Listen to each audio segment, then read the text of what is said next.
الحلوه اللي لازم ديريها لافي تاع العيد سينون لا كملت.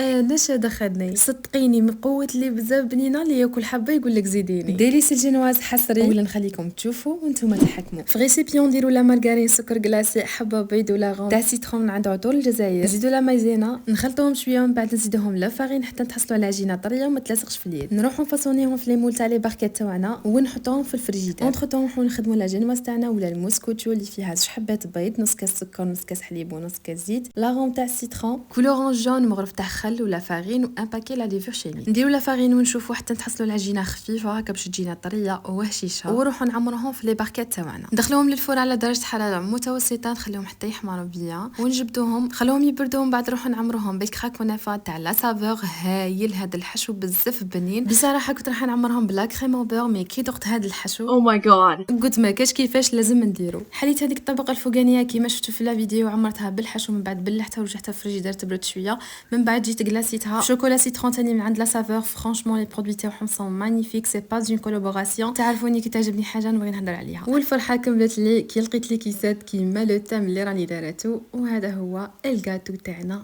جا مانيفيك. وبعد ما دقاتو بنتي قالت لي I love you mommy. ما تنساش تجربي حتى انتيا. واذا عجبتك لا فيديو تاعنا اليوم جيم وابوني سور انستغرام. سلام.